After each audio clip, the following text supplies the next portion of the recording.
Hi, now we are in another chatted on episode, this time in English, because our guest is Serge Beckers. He is from Visa Comunicación, one of our partners in Europe, and also he's the leader of the healthcare practice group at Worldcom Communications Group. And we invited him not just because he's the leader of the healthcare practice group, but because this group is doing a very interesting work for almost 3 years, right, Serge? This is the third year in a row that we are doing this. Second report, but third year in a row. That's right. Yeah. This is a report that we are doing about the communication health on digital from healthcare companies worldwide. Well, And pharma companies, yeah, actually. Yeah. both healthcare and pharma companies. And we would love to give time to Serge to present a little bit of what is this study, what it stands for, and what the healthcare and pharma companies can take off it, and how WorldCom and its agencies, partner agencies, can support these healthcare and pharma companies with these results of this study. Yeah. All right. Well, let me start with explaining the setup of this research. While it is the digital pharma research, we selected 24 pharmaceutical companies based on their global reputation. So we checked the communication skills, communication channels of these 24 pharmaceutical companies in 27 countries. This research has been performed by 27 Worldcom partners with extensive healthcare and pharma experience. So we're sure to have a great report.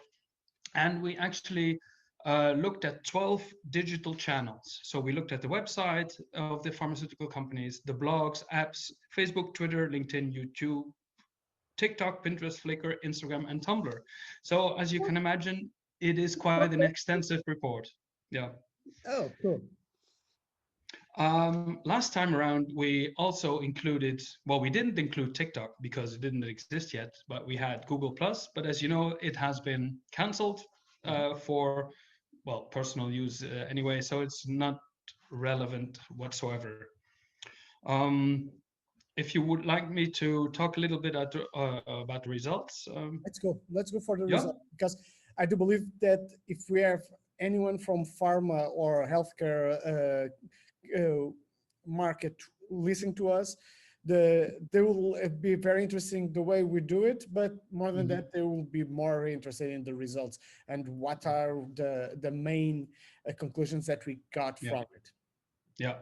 Well, further to that, the complete report will obviously be published and will be made available for download for everybody. But I can summarize the results actually in one sentence. Pharmaceuticals need to be aware of the fact that they have loads of opportunities to provide local content.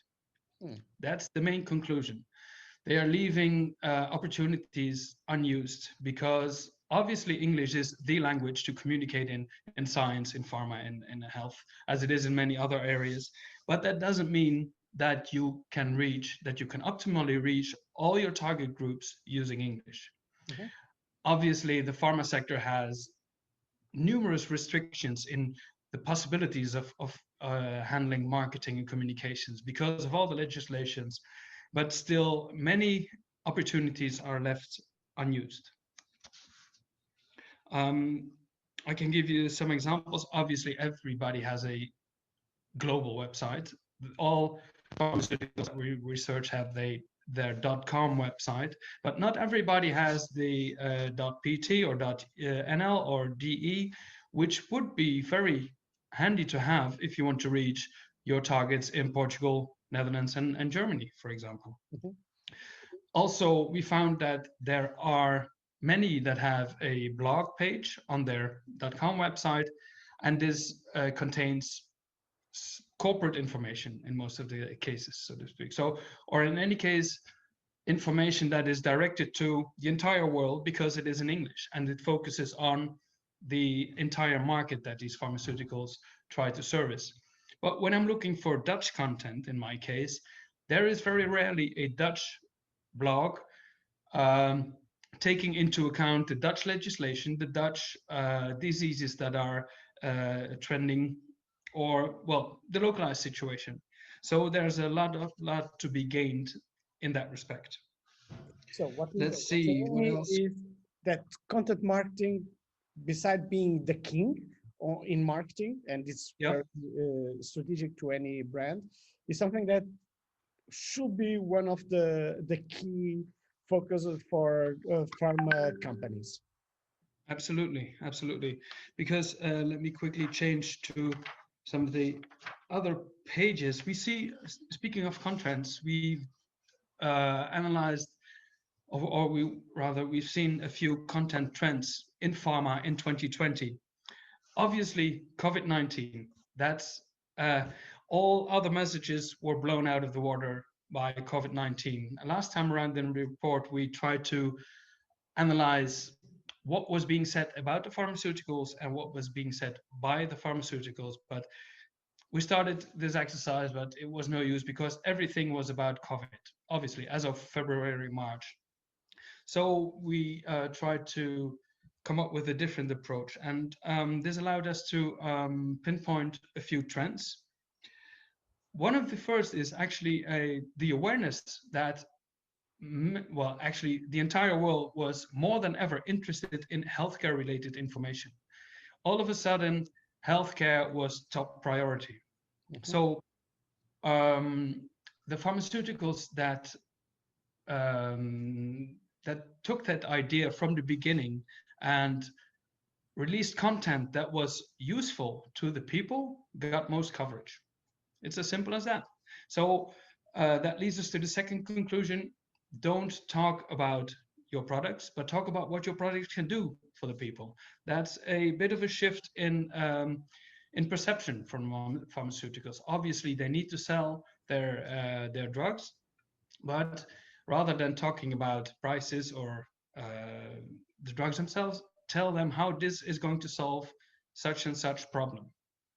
Because until now, the communication on pharmaceuticals is very focused on the healthcare issues and the healthcare problems, and it's very focused on the patient by itself, but not on how to make it a worthwhile while living with the problem that might happen, and how some drugs can support it, because that is content marketing at its pure focus, right? Yeah.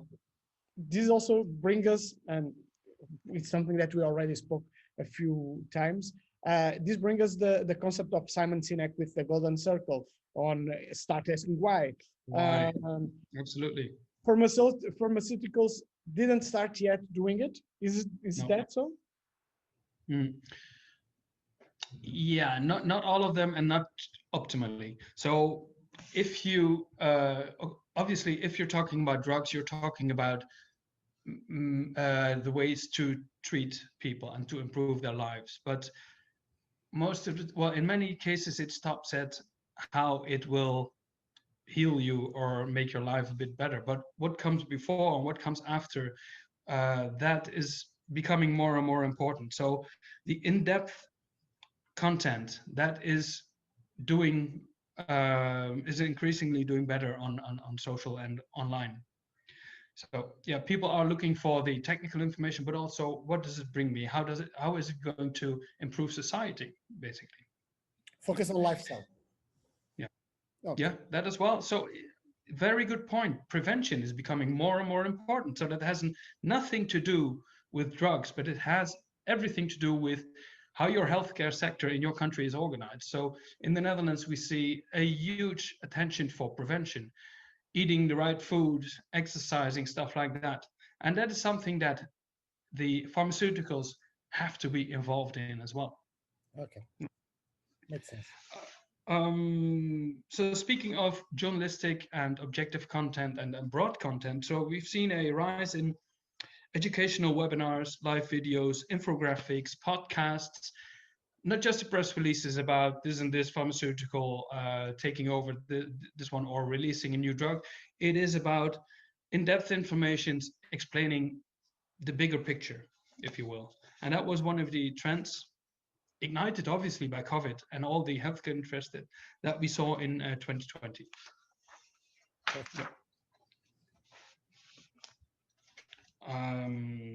I can go on and on and on, but if you have a lot of numbers, I know it. You have going specific page questions, from page.